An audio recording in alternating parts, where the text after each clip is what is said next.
Assalamualaikum warahmatullahi wabarakatuh. Waalaikumsalam warahmatullahi wabarakatuh. Hari ini kita mau membuat keyakinan kelas. Nah, apa bedanya peraturan dan keyakinan? Yang tahu? Kalau peraturan biasa kita lihat peraturan sekolah, peraturan kelas, peraturan apa namanya?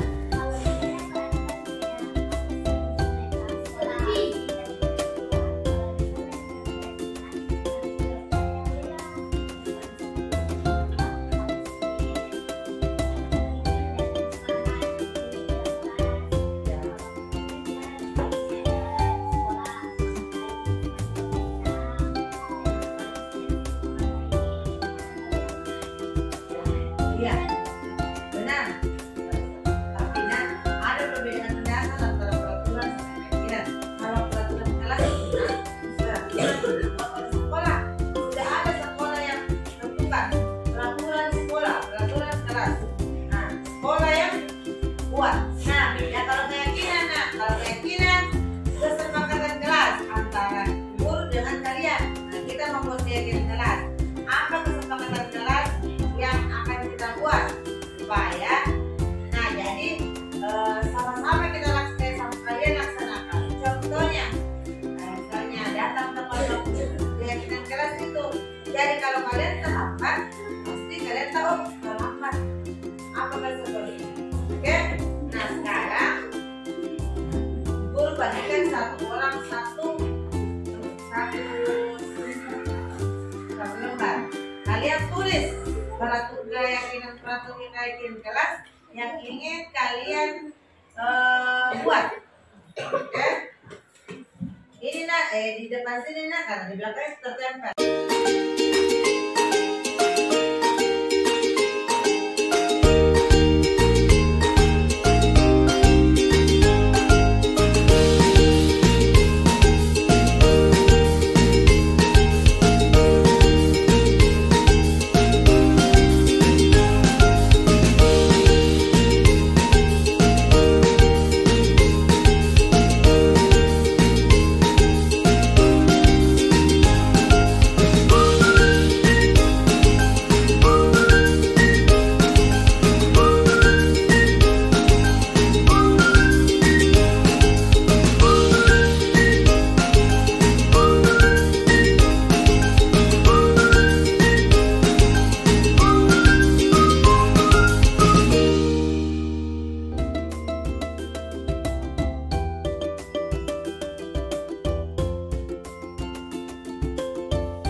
Perkenalkan, nama saya Anjeliska Aulia Rahma, kelas 5C. Perasaan saya setelah membuat keyakinan kelas, saya merasa senang dan semangat karena bisa mencurahkan pendapat saya sendiri. Kita lakukan kehadiran Allah Subhanahu wa taala karena masih memberikan nikmat kesehatan dan kekuatan kepada kita dalam rangka mengikuti diseminasi yang akan dibawakan oleh Jam Guru Bergerak Angkatan 8 Kota Palopo dengan tema menumbuhkan budaya positif di sekolah yang akan ditumbuh kembangkan sangat erat kaitannya dengan mewujudkan keberpihakan kepada murid, khususnya dalam implementasi kurikulum merdeka. Sekolah kita ini semester ini baru akan melaksanakan IKE untuk mandiri beruang. Jadi hal yang akan disampaikan melalui diseminasi ini sebenarnya sangat sejauh positif dan nilai-nilai kebajikan universal.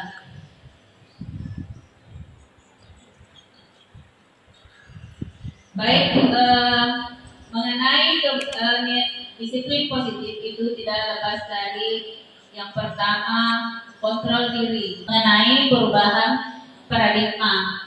Jadi menurut Dr. William Glasser bahwa teori kontrol adalah sebuah ilusi. Paham ya Ibu, ilusi itu seperti apa? Kemudian ilusi yang pertama yaitu guru mengontrol murid. Jadi pada dasarnya kita tidak dapat memaksa murid untuk berbuat sesuatu jika murid tersebut memilih untuk tidak melakukannya. Tapi pada kenyataannya kita sering melakukan ini, ya. Kita memiliki ilusi bahwa kita itu mampu mengontrol murid. Ya, kemudian selanjutnya ilusi bahwa semua penguatan positif, efektif dan bermanfaat. Di atas sudah dijelaskan bahwa ilusi ini tidak selamanya benar. Ya, pernyataan ini tidak selamanya benar. Kadang kita memberikan penguatan, tetapi dalam makna yang salah. Ya. Berikutnya, ilusi bahwa kritik dan membuat orang merasa bersalah dapat menguatkan karakter. Di sini dijelaskan bahwa seringkali menggunakan suara halus untuk menyampaikan pesan positif itu biasa kita lakukan. Ya. Berikutnya, ilusi bahwa orang dewasa memiliki hak untuk memaksa. Itu ada di pikiran kita bahwa saya lebih tua, ini berhak memaksa anak-anak atau murid kita. Ya, selalu begitu. Jadi ini kita biasa lakukan di sekolah. Kemudian ini contoh perubahan paradigma stimulus respon kepada pendekatan teori kontrol. Contohnya, stimulus respon, ilusi kita mengatakan bahwa realitas kita itu sama. Padahal kenyataannya realitas atau kebutuhan orang itu berbeda. Jadi ini contoh perubahan paradigma stimulus respon kepada pendekatan teori kontrol. Jadi kita selalu beranggapan bahwa semua orang melihat hal yang sama. Ternyata teori kontrol itu setiap orang memiliki gambaran yang berbeda terhadap suatu masalah. Ya. Ada di situ model berpikir kita menang kalah. Ya, ada menang, ada kalah.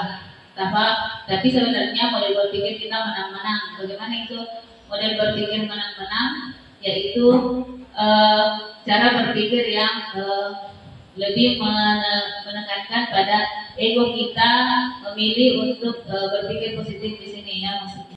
Berikutnya nilai-nilai kebajikan. Nilai-nilai kebajikan adalah sikap positif yang dimiliki oleh manusia yang ingin dicapai oleh individu. Nilai tersebut berupa universal. Adapun materi yang akan saya bahas yaitu tentang teori motivasi, hukuman dan penghargaan serta restitusi. Di sini di dalam dari anak-anak ada 3 motivasi. Yang pertama itu ada motivasi ekstrinsik yang berupa hukuman. Di sini untuk menghindari ketidaknyamanan atau hukuman. Jadi anak-anak melakukan sesuatu itu karena mereka takut akan hukuman. Contohnya mereka datang ke sekolah tepat waktu karena mereka takut dihukum. Kalau mereka terlambat, mereka akan dihukum keliling lapangan contohnya. Jadi mereka berusaha untuk datang tepat waktu. Nah, jadi itu berasal dari luar diri mereka karena mereka takut dihukum. Yang Yang kedua itu ada motivasi ekstrinsik yang kedua, yaitu mendapatkan imbalan atau penghargaan dari orang lain. Contohnya di sini, ada murid yang ingin mereka cepat-cepat, ibu misalnya, anak-anak besok yang contohnya ini yang mengumpulkan tugasnya paling cepat, mereka akan mendapatkan hadiah. Jadi itu motivasinya untuk mengumpulkan tugasnya karena mereka ingin mendapatkan hadiah, bukan karena memang mereka ingin mengumpulkan secepatnya, tetapi mereka ingin karena ada imbalan yang akan mereka dapatkan, sehingga mereka mengumpulkan tugasnya dengan cepat. Nah, di sini ada motivasi yang ketiga, yaitu motivasi intrinsik dari dalam diri mereka. Di sini untuk menjadi orang yang mereka inginkan dan menghargai diri sendiri dengan nilai-nilai yang mereka percaya. Jadi mereka melakukan apa yang hal-hal itu karena dari dalam diri mereka. Contohnya, mereka datang ke sekolah tepat waktu karena mereka ingin tidak ingin terlambat untuk mendapatkan pelajaran dari guru-guru. Bukan karena ada hal-hal lain seperti hukuman atau imbalan, tetapi mereka ada kesadaran diri tanggung jawab akan tugas mereka sebagai pelajar. Selanjutnya, selain motivasi, ada hukuman, konsekuensi, dan restitusi. Di sini ada hukuman. Hukuman itu bersifat satu arah dari pihak guru yang memberikan. Jadi, anak-anak, jika kalian terlambat ke sekolah akan mendapatkan hukuman ini. Itu dari guru, tanpa ada anak-anak mau tidak mau harus menerimanya karena gurunya yang memberikan. Itu adalah hukuman. Di sini tetapi kalau konsekuensi sudah disepakati murid. Jadi sebelum kita menerapkan suatu hal harus ada diskusi dengan siswa. Anak-anak, jika kalian terlambat, apa yang akan kalian dapatkan? Jadi jika mereka melanggar, mereka sudah paham konsekuensi yang akan saya dapatkan karena melanggar ini seperti ini, karena mereka sudah ada diskusi terlebih dahulu. Sedangkan restitusi bukan untuk menebus kesalahan, namun untuk belajar dari kesalahan. Jadi mereka paham betul, wah ternyata apa yang saya lakukan itu kurang tepat. Mereka tidak menebus kesalahan, tetapi belajar dari kesalahan mereka. Ternyata hal yang saya lakukan itu kurang tepat. Jadi tidak, misalkan tidak diulang kembali. Di sini yang hukuman tanpa melalui suatu kesepakatan. Yang tadi hanya berasal dari gurunya saja. Kalau konsekuensi, murid tidak nyaman untuk jangka pendek. Contohnya seperti ini. Anak-anak jika terlambat 15 menit, mereka harus menambah setelah pulang sekolah waktu yang mereka lewati. Jadi, tetapi setelah mereka menambah 15 menit, mereka kembali mengikuti pelajaran dengan teman-temannya. Jadi hanya waktu sebentar saja rasa tidak nyamannya. Sedangkan restitusi memperbaiki hubungan. Contohnya, ada dua anak yang berselisih paham. Kita bisa memperbaiki hubungan tersebut dengan restitusi ini. Di sini juga ada hukuman itu, hukuman yang diberikan bisa berupa fisik maupun psikis. Nah, terkadang itu kan yang terlambat itu nanti lari keliling lapangan 5 kali. Nah, itu kan berupa hukuman berupa fisik. Kalau di sini tidak ada yang melakukan seperti itu. Kalau konsekuensi berdasarkan suatu data yang umumnya data diukur. Contohnya tadi itu kalau 15 menit terlambat, konsekuensinya menambah 15 menit waktu setelah pulang. Jadi ada alat ukur dalam konsekuensinya. Nah, di sini restitusi menuntut untuk tawaran bukan paksaan, menuntut untuk melihat ke dalam diri, fokus pada solusi. Jadi tidak melihat hukumannya, tetapi kita berusaha mencari solusi dari permasalahan tersebut. Tidak langsung memberikan hukuman, tetapi kita bersama-sama murid mencari solusi dari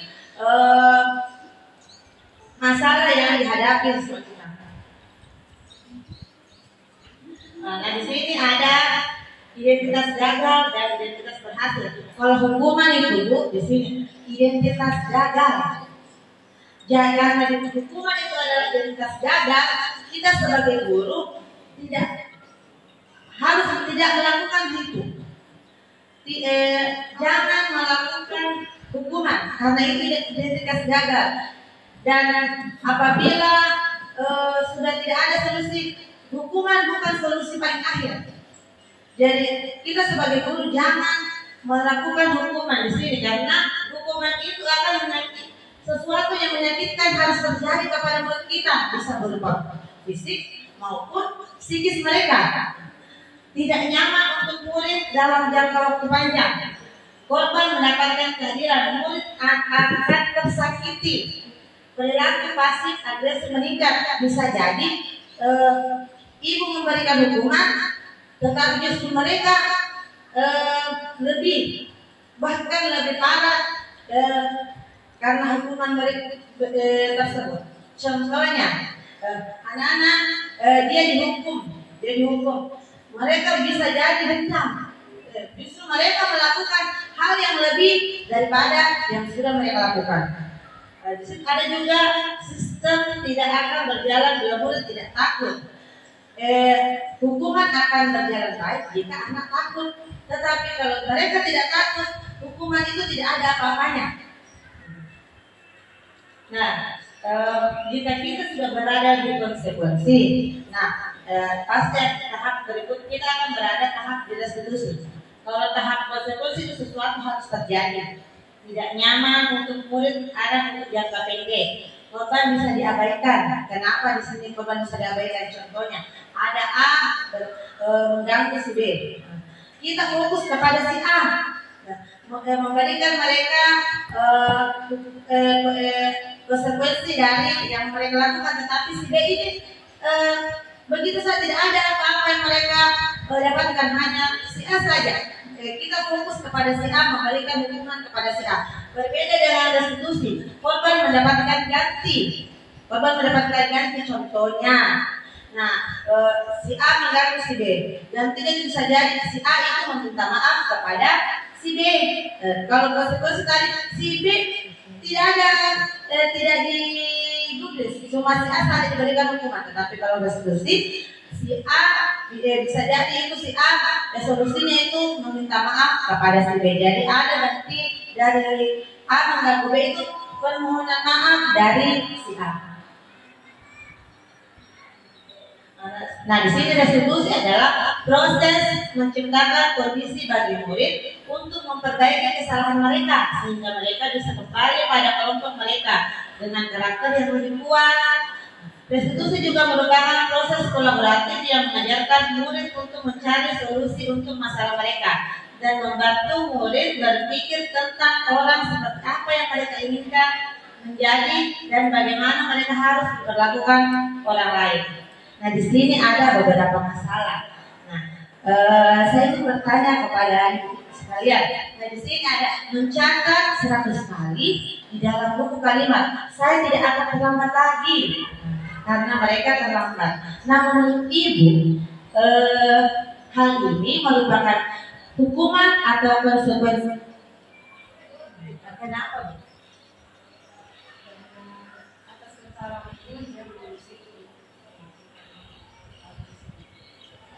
Terima kasih Bu. Nah, betul sekali. Di sini kasus yang pertama itu hukuman. Dan mengapa hukuman? Karena di situ tidak ada kaitannya, tidak ada kaitan kenapa dia terlambat sebentar, tetapi hukumannya itu menulis di buku sebanyak 100 kali dan tidak ada edukasi dalam hukuman tersebut. Nah, yang kedua, kasus yang kedua, membersihkan coretan yang dibuatnya di meja. Menurut Ibu, hukuman atau konsekuensi? Konsekuensi. Nah, ya betul sekali. Itu membersihkan coretan yang dibuatnya adalah konsekuensi. Mereka konsekuensi karena mereka mencoret meja yang harus membersihkannya. Yang ketiga, murid diminta untuk push up 15 kali karena tidak menggunakan masker sekolah. Menurut Ibu, hukuman atau konsekuensi?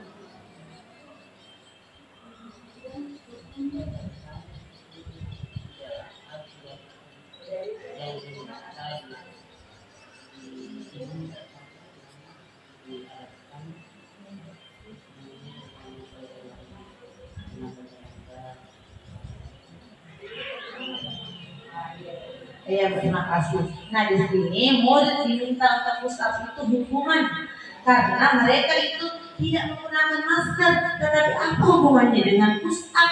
Nah, dan itu hal itu tidak ada edukatifnya, tidak ada edukasi dalam hukuman tersebut. Nah, selanjutnya menggantikan kertas tugas teman yang telah dicoret-coret. Kalau menurut Ibu itu hukuman atau konsekuensi? Kenapa? Karena itu kan dilakukan suatu kesalahan, berarti dia harus menghentikan kesalahan tersebut. Terima kasih Bu, ya betul sekali, ini konsekuensi. Selanjutnya itu merapikan kelas karena telah membuat banyak sampah saat istirahat. Kalau menurut Ibu yang pakai kerudung kuning, hukuman atau konsekuensi? Hukuman, kenapa?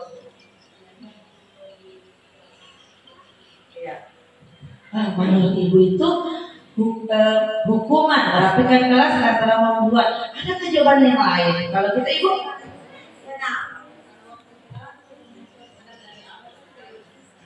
Ya, di sini merapikan kelas itu adalah konsekuensi. Kenapa? Karena dia sudah membuang sampah. Jadi konsekuensinya yang harus merapikannya. Terakhir, membersihkan kolam sekolah karena membuat adik kelas 1 menangis. Kalau menurut Ibu, hukuman atau konsekuensi?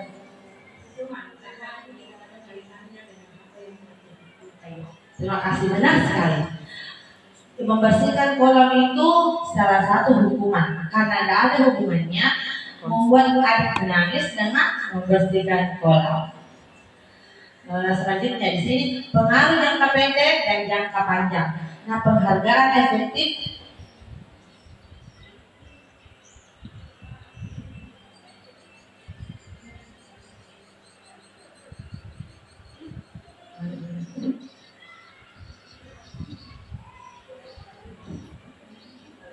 Nah, di sini ada pengaruh jangka pendek dan jangka panjang.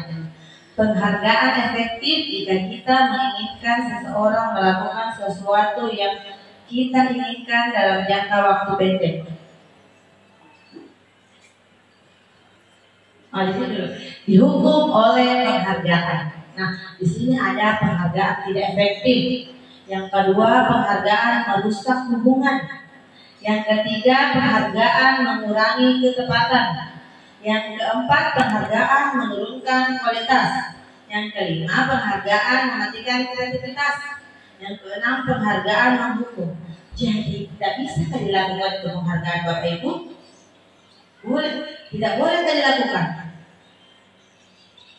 Menurut Bapak Ibu, boleh tidak? Ya, boleh, benar sekali, boleh. Tentu saja jika ada siswa kita yang berprestasi, jika ada siswa kita yang bersikap baik, bisa kita beri apresiasi atas tindakan yang mereka lakukan. Pada saat kapan penghargaan itu dikatakan hukuman? Yang contohnya penghargaan tidak efektif. Mengapa dikatakan seperti itu? Nah, contohnya kita anak-anak mau melakukan sesuatu karena ada iming-iming hadiah contohnya, atau ada iming-iming akan diberi reward contohnya. Jadi mereka melakukan sesuatu itu karena ada maunya, akan ada diberikan penghargaan. Mereka melakukan hal itu karena akan diberikan penghargaan. Di situ mengapa dikatakan penghargaan tidak efektif. Yang kedua, penghargaan merusak hubungan. Contohnya, ibu ini karena sudah menjawab, saya kasihkan misalnya hadiah. Tetapi ibu ini mau juga mendapatkan hadiah, tetapi ibu ini tidak menjawab. Jadi itu akan menyebabkan perselisihan, apalagi anak-anak. Kalau kami itu di SD, apalagi anak yang satu, dikasihkan satu hadiah, yang lain juga mau, nanti yang mengeji-eji, jadi akan menyebabkan perselisihan. Jadi penghargaan merusak hubungan. Yang ketiga, penghargaan mengurangi ketepatan.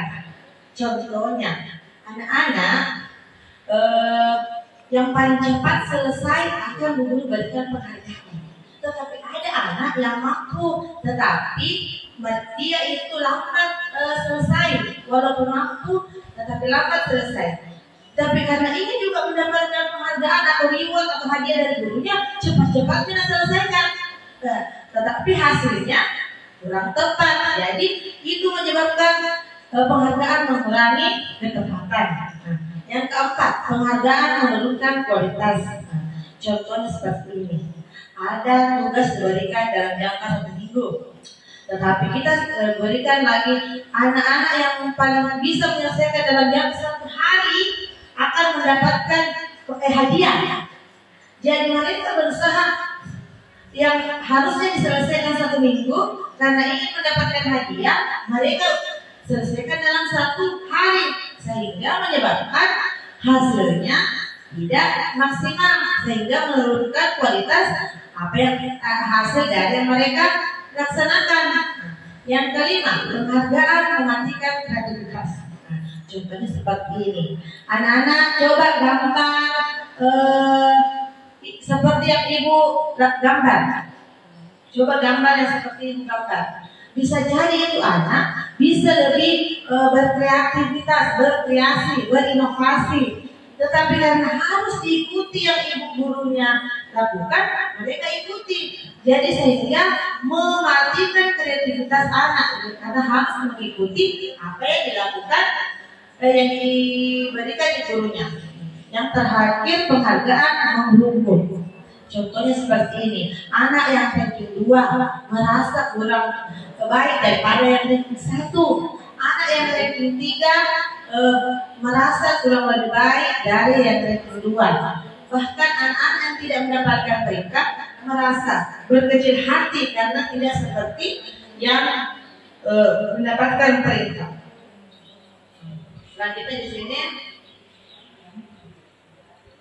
pengaruh jangka pendek dan jangka panjang. Nah, penghargaan efektif jika kita menginginkan seseorang melakukan sesuatu yang kita inginkan dalam jangka waktu pendek. Yang kedua, jika kita menggunakan penghargaan lagi dan lagi, maka orang tersebut akan bergantung pada penghargaan yang diberikan serta kehilangan motivasi. Jika anak-anak diberi hadiah, pasti mereka berusaha mau lagi. Jadi mereka ingin melakukan sesuatu karena ada iming-iming hadiah, bukan karena kemauan atau motivasi dari diri mereka sendiri. Yang terakhir itu, jika kita mendapatkan penghargaan untuk melakukan sesuatu yang baik, maka selain kita senantiasa berharap mendapatkan penghargaan tersebut lagi, kita pun menjadi tidak menyadari tindakan baik yang kita lakukan.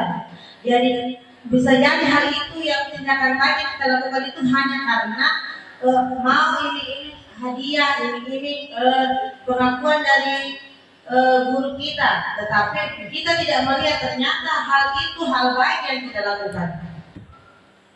Nah, dan selanjutnya di sini bentuk program kebajikan apresiasi. Di sini ada beri pengakuan secara khusus.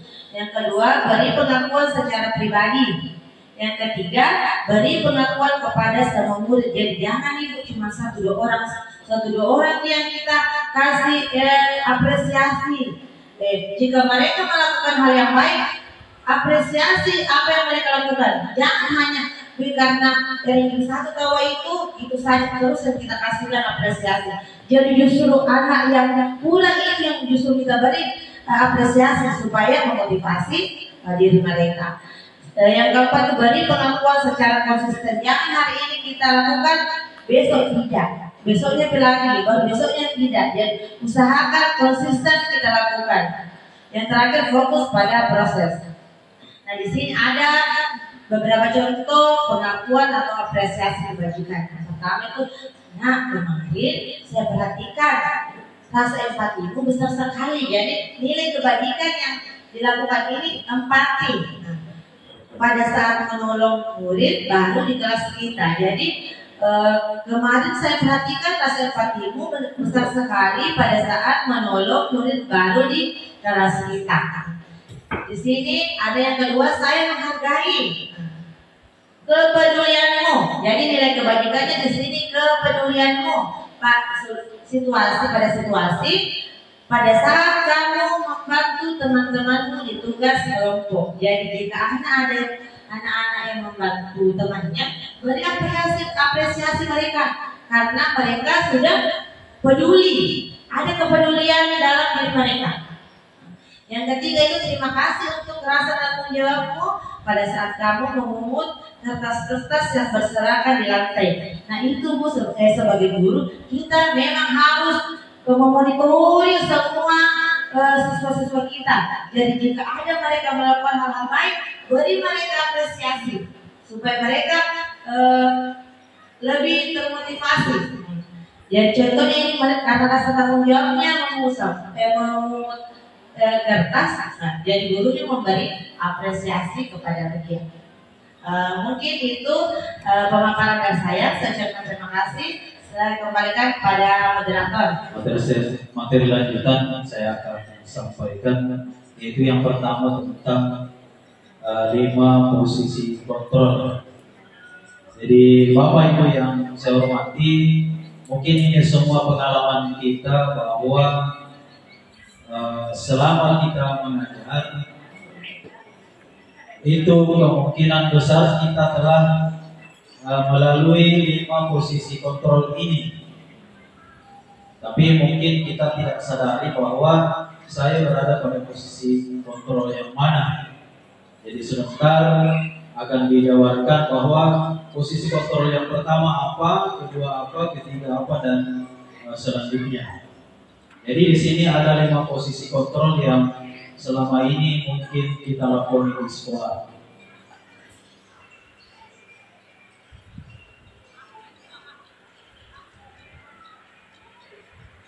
Baik Bapak Ibu, jadi posisi kontrol yang pertama itu adalah sebagai penghukum.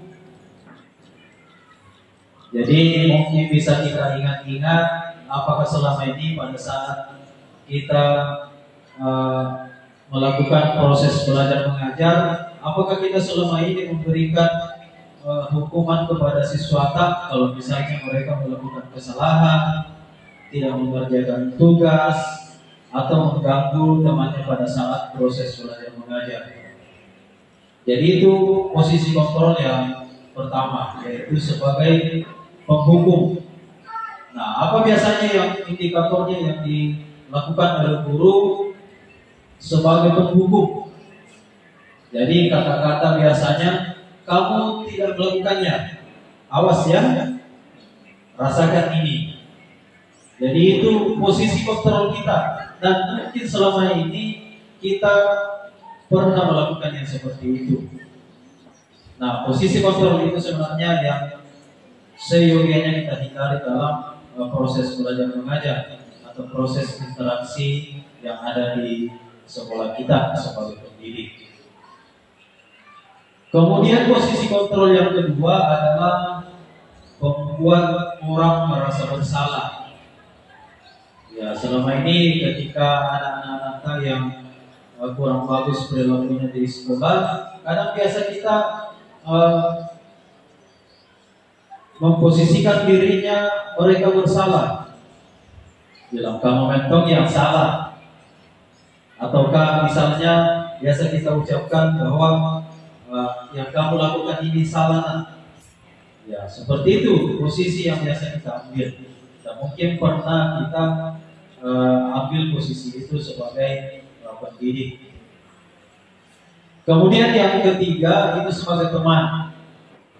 Nah, ini yang setelah saya lihat, saya cermati, banyak posisi ini yang biasanya guru lakukan. Jadi siswa dianggap sebagai teman. Nah, apa konsekuensi kalau misalnya siswa dijadikan sebagai teman? Biasanya itu macam-macam. Ini ada di bahasa Polomonya itu siswa macam-macam. Kadang kalau misalnya kita mengharapkan siswa melakukan sesuatu karena mereka tidak mau, karena mereka menganggap bahwa kita sebagai teman. Kemudian komunikasi. Nah, siswa biasanya berkomunikasi kepada kita selayaknya sebagai teman. Oke, baik Bapak Ibu, posisi kontrol yang berikutnya adalah sebagai pemantau. Jadi kita, kemudian yang diharapkan adalah terkadang kita boleh sebagai teman, boleh sebagai pemantau, dan yang sangat diharapkan adalah kita sebagai manajer dalam proses belajar mengajar. Ya, sebagai teman, ya kadang-kadang kita menganggap murid kita sebagai teman, itu tidak masalah. Artinya sepanjang apa yang kita lakukan itu tidak berlanjut atau tidak berlarut. Artinya kadang kita menganggap murid kita sebagai teman, tetapi setelah itu bukan lagi sebagai teman. Artinya itu tidak itu berlangsung hanya sementara. Kemudian sebagai pemantau itu juga diharapkan kadang juga kita bisa berposisi sebagai pemantau. Kemudian yang sangat diharapkan di sini adalah kita sebagai seorang manajer yang mampu untuk membuat atau mengantarkan siswa dalam melalui proses belajar mengajar yang baik, menuntut siswa untuk belajar. Oke, baik Bapak Ibu yang saya hormati,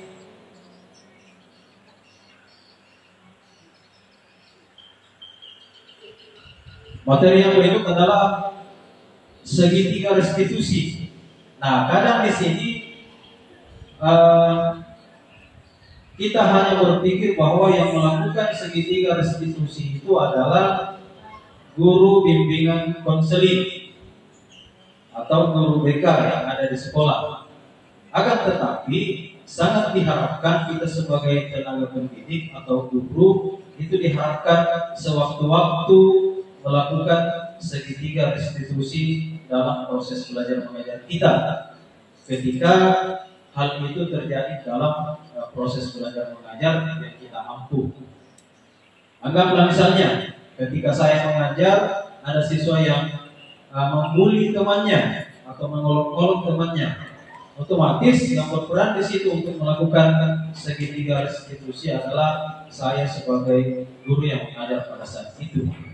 Kita tidak langsung serahkan kepada guru BK bahwa guru BK yang menyelesaikan persoalan ini. Akan tetapi kita dituntut sebagai guru diharapkan bisa menyelesaikan permasalahan siswa. Nah, apa yang dilakukan dalam segitiga restitusi itu ada 3 sisi. Yang pertama itu adalah menstabilkan identitas. Nah, kata-kata biasa yang muncul dalam tahapan menstabilkan identitas itu adalah yang pertama itu kamu bukan satu-satunya yang pernah merasa melakukan kesalahan ini. Nah, itu kita stabilkan dulu identitas siswa kita yang bermasalah. Artinya apa? Itu diharapkan supaya anak-anak bisa berterus terang dan mau mengambil tanggung jawab atas apa yang dia lakukan. Itu sebenarnya intinya. Kemudian yang bisa juga dikatakan bahwa setiap orang pasti pernah melakukan kesalahan. Ya, itu kita stabilkan dulu identitasnya. Sehingga kalau misalnya anak-anak emosi, itu bisa emosinya reda saat kita berkomunikasi seperti itu. Bahwa orang lain atau siswa lain juga pernah melakukan kesalahan yang sama. Sehingga kita stabilkan situasinya. Sisi yang kedua adalah validasi kebutuhan.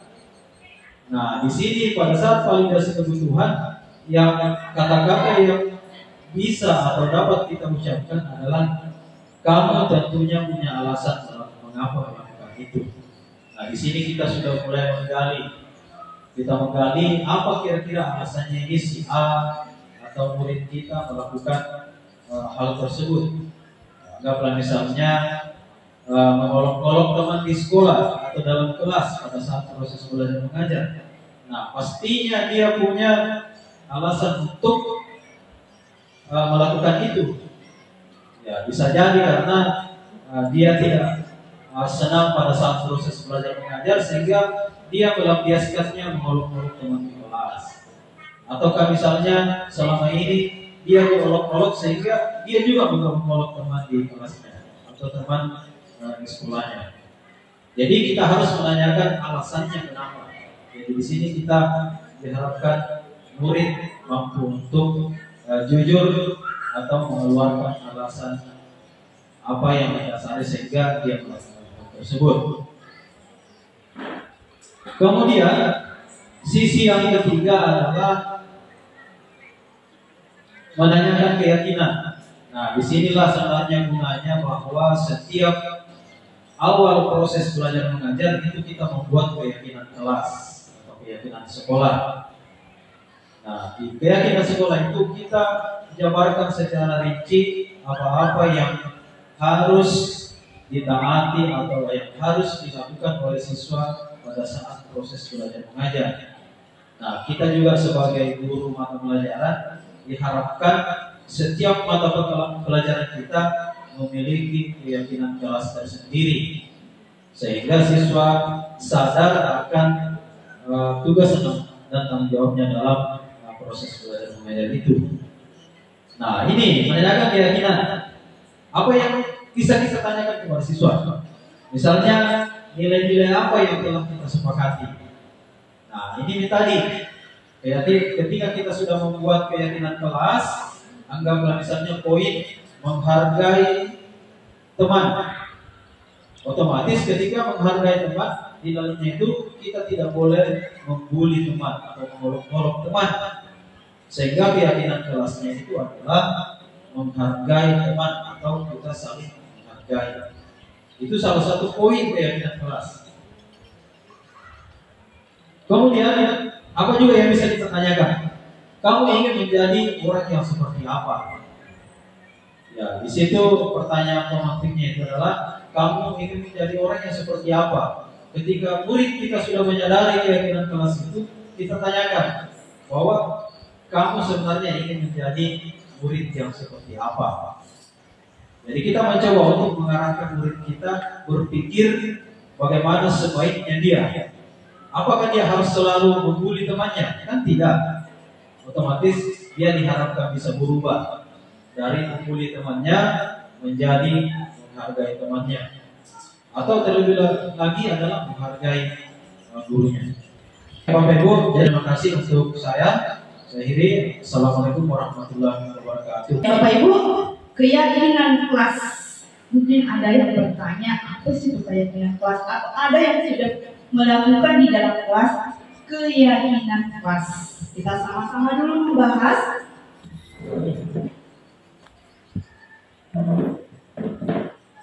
Tolong. Beda ya. Sip. Salah ya. Keyakinan kelasnya tadi. Mohon izin. Error ya. Baik. Keyakinan kelas itu, mohon izin, backgroundnya, yaitu salah satu budaya positif yang kita bisa terapkan dalam lingkungan kelas kita atau lingkungan sekolah kita. Kalau kita berbicara keyakinan kelas Bapak Ibu, kita berbicara di lingkungan kelas kita.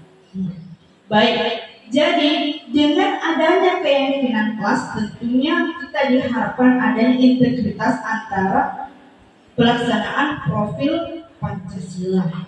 Ya, baik. Next, ya.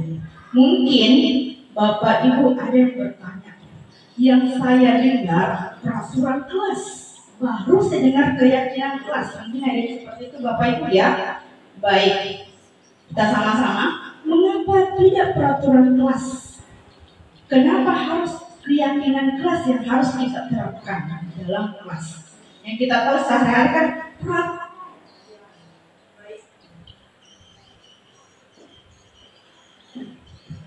ya.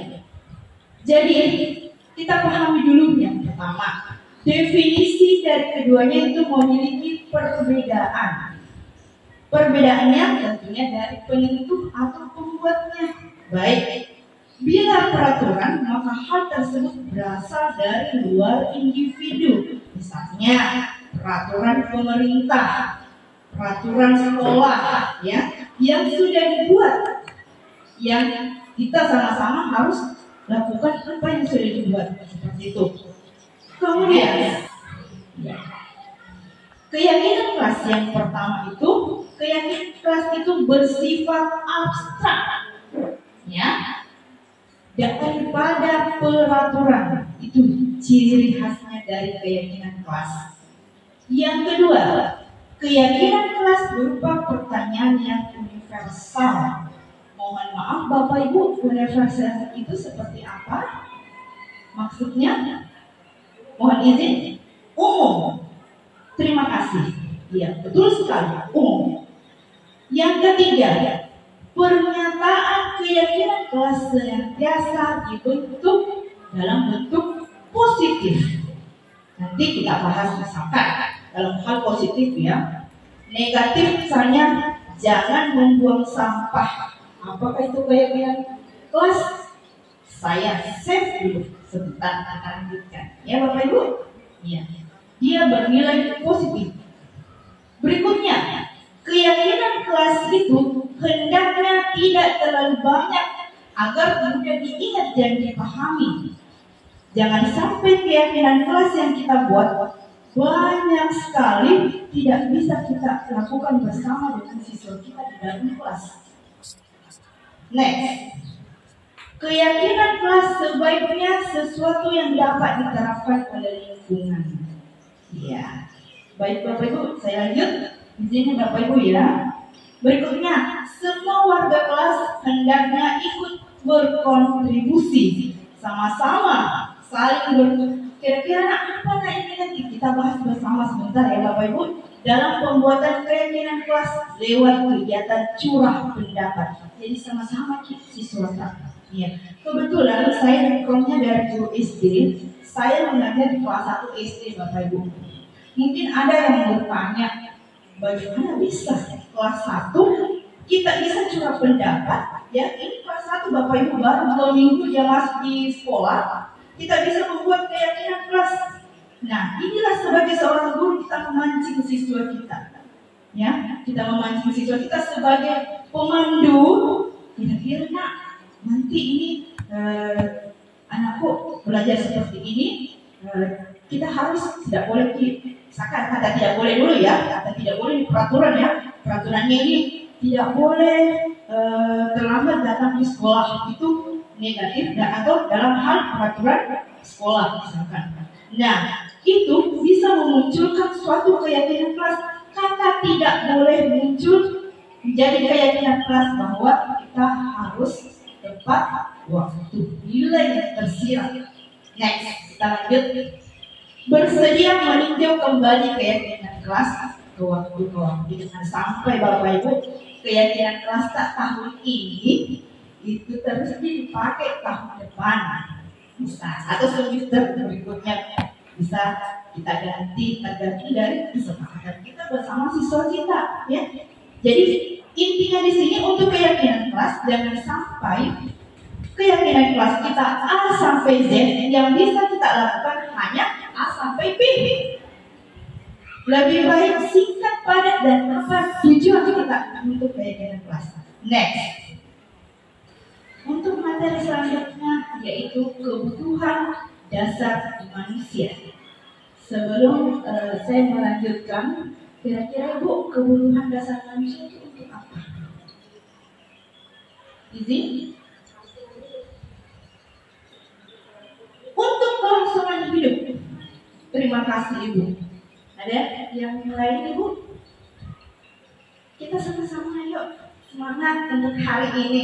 Insya Allah kami berbagi dengan Bapak Ibu apa yang sudah kami dapatkan dalam pelatihan calon guru penggerak. Kita sama-sama berbagi hari ini. Ya, selanjutnya Bapak Ibu. Nah, betul sekali kata Ibu. Bertahan hidup. Ya, baik. Dari bertahan hidup ini ada lingkaran di dalamnya. Ya. Kasih sayang dan terima itu dalam bentuk love, ya Bapak Ibu. Kemudian dia bentuk kesenangan, kebebasan. Kebebasan kenapa saya berikan kupu-kupu? Ya, dia bebas, kebebasan. Ya. Kemudian penguasaan, Penguasaan itu bintang yang berada. Bisa? Ya, saya lanjut. Kebutuhan dasar manusia. Baik. Yang pertama bertahan hidup, dari sumbernya itu bertahan hidup. Yang mana itu adalah yang kita sehari-hari itu tidak bisa kita tak bertahan hidup tanpa adanya apa? Makanan. Apalagi Bu? Pakaian, tempat tinggal, insya Allah bisa itu ya. Next, kasih sayang dan rasa terima. Yang mana katakan rasa kasih sayang? Ya, rasa diterima, dipedulikan, berbagi, kerjasama, itu salah satunya ya. Kemudian penguasaan, penguasaan itu harga diri, apalagi keinginan untuk diangkat. Iya. Memimpin, berprestasi, diakui dan didengar. Kemudian kebebasan bersifat apa? Seperti mandiri, Bapak Ibu, memilih pilihan, mencoba hal-hal baru. Ya. Ini yang harus kita terapkan ini untuk keberadaan manusia ini. Kesenangan, bermain humor, antusias, jangan juga terlalu serius terus Bapak Ibu ya. Iya. Iringi dengan ini kesenangan. Mengenai tadi beberapa materi yang telah disampaikan, saya persilahkan.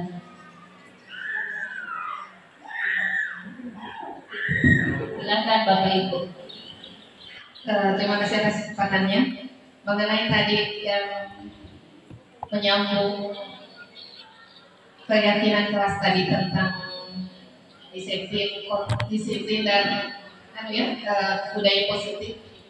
Ketika ada siswa yang tidak melaksanakan budaya itu dan tidak bisa melaksanakan tanggung jawabnya untuk atas keyakinan kelas tersebut tadi, kan intinya tadi adalah masalah disiplin positif.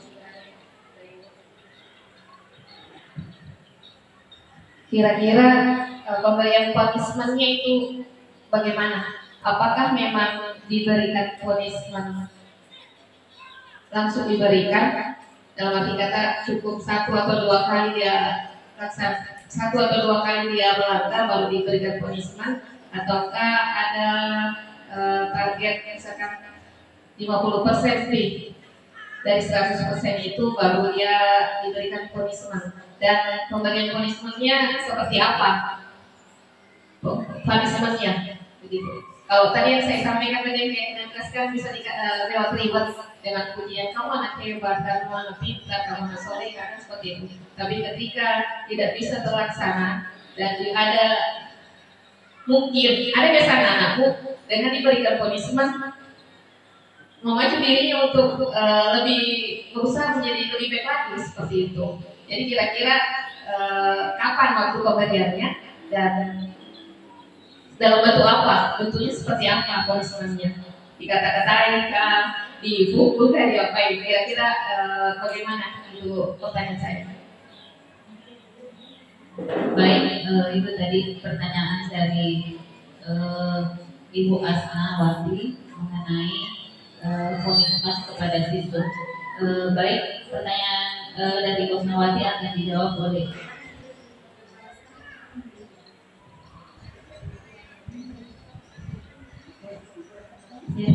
kepada Ibu Asnida. Saya Iya, baik. Saya mencoba dan mudah-mudahan bisa ditambahkan sebentar dengan Pak Masdar. Kebetulan sinkron materi yang saya bawakan dengan materi Pak Masdar.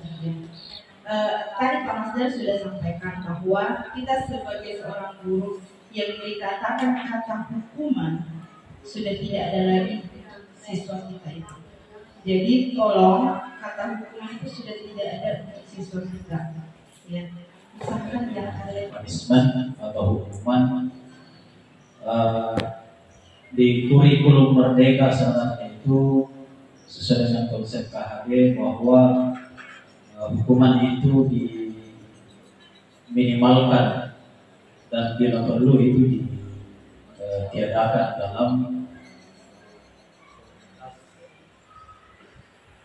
ditiadakan dalam komunitas lingkungan belajar kita. Dengan adanya restitusi kami. Terima kasih atas kesempatan berulang kalinya. Saya sangat sepakat apa yang disampaikan dari Pak Masdar, karena memang anak-anak datang ke sini harus memang mereka harus senang. Saya punya anak pun kalau pulang saya masih bertanya, bersenang-senang jika di sekolah anak TK, bersenang-senang jika di sekolah anak IE. Dengan kata IE, jadi besok paginya harapannya dia pergi ke sekolah dengan rasa sukacita. Seperti itu harapan kita. Tapi kita juga tidak bisa pungkiri secara psikologis bahwa ada kalanya kita di kelas semua tingkatan apapun itu SD, SMP, SMA, secara psikologis mungkin ada keadaan psikologisnya dari rumah memang sudah terbawa dengan tidak kenyamanan dari rumahnya, akan mengakibatkan kepada anak di depan kita itu akan merasa juga secara langsung tidak akan nyaman seperti itu. Jadi maksud saya tadi bisa ke fakta B, bisa diberikan contoh seperti yang kita bilang tadi, berusaha untuk meminimalkan atau ditiadakan. Tapi kita tidak bisa mungkiri bahwa fakta yang terjadi, yang kita temui di lapangan bahwa broken home. Jadi secara tidak langsung perilaku yang ada di lingkungan sosialnya ketika masuk di dalam lingkungan sekolah itu akan terbawa. Maka di kurikulum Merdeka ini punishment atau hukuman itu yang sifatnya fisik dan psikis itu sangat, kalau bahasanya bahwa diharapkan untuk diberikan kepada murid, karena nyawanya atau rohnya ini adalah pemikiran dari pidana Nusantara. Jadi itulah tantangan berat dari pendidik atau guru untuk bagaimana menyadarkan siswa tersebut. Nah, contoh yang bisa dilakukan itu tadi bahwa guru bisa melakukan segitiga restitusi. Apapun hasilnya, karena memang ini adalah proses. Tidak bahwa ketika satu kali diberikan restitusi maka itu akan waktu yang sangat lama, tidak langsung bisa. Tetapi ada namanya konsekuensi. Kan itu keyakinan kelas. Kita lakukan keyakinan kelas. Kita melakukan kita tidak memakai dasi, contoh misalnya satu bicara dihukum di bawah sinar matahari. Nah, itu hukuman dan akan mereka ingat terus sampai kapanpun. Tetapi kalau sudah ibu dalam keyakinan kelas sudah ada memang kesepakatan. Kalau begini, ada konsekuensinya. Kalau kalian melakukan hal ini, ada juga konsekuensinya. Jadi mereka sadar akan konsekuensi, karena ada memang kesepakatan terlebih dahulu, bukan karena hukuman yang ditentukan oleh gurunya. Itu bedanya, bu, keyakinan kelas dengan peraturan. Keyakinan dan peraturan. Peraturan mungkin ada peraturan sekolah bertugas seperti ini. Beda kalau keyakinan. Kalau keyakinan ada diskusi, ada timbal balik antara guru dengan siswa, bukan hanya guru yang menentukan, tapi justru ada itu keyakinan keras berasal dari anak-anak kan. Anak-anak itu mungkin tidak saya. Terima kasih. Bagaimana nih puasnya? Mungkin masih ada lagi Bapak Ibu yang kurang dimengerti dari tadi. Baik, Bapak Ibu, kalau sudah tidak ada yang ingin ditanyakan lagi, kegiatan diseminasi kami pada hari ini kami akhiri. Mungkin ada penguatan dari Bapak Ibu kepala sekolah. Silakan.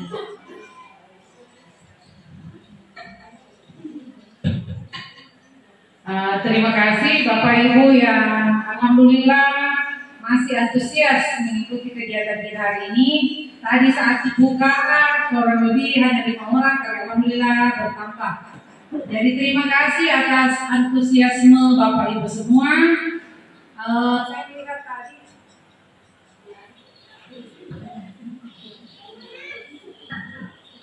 ya luar biasa semangatnya. Baiknya yang tidak bersemangat. Ya alhamdulillah saya lihat tadi materinya luar biasa. Semoga kita semua baik pemateri maupun peserta dapat mengambil pelajaran yang berharga dari apa yang kita bahas hari ini. Saya ucapkan selamat kepada calon guru penggerak yang sudah berapa bulan Bu? 2 bulan, ya perjalanan masih panjang lagi 4 bulan. Kita doakan semoga tetap semangat, sehat, sampai bisa menyelesaikan seluruh kegiatan, rangkaian kegiatan guru penggeraknya dengan sukses dan lancar. Amin, amin ya rabbal alamin. Barangkali dari saya, terima kasih. Assalamualaikum warahmatullahi wabarakatuh. Waalaikumsalam warahmatullahi wabarakatuh. Terima kasih Bu atas penguatannya. Baik Bapak Ibu, demikianlah kegiatan diseminasi kami pada hari ini.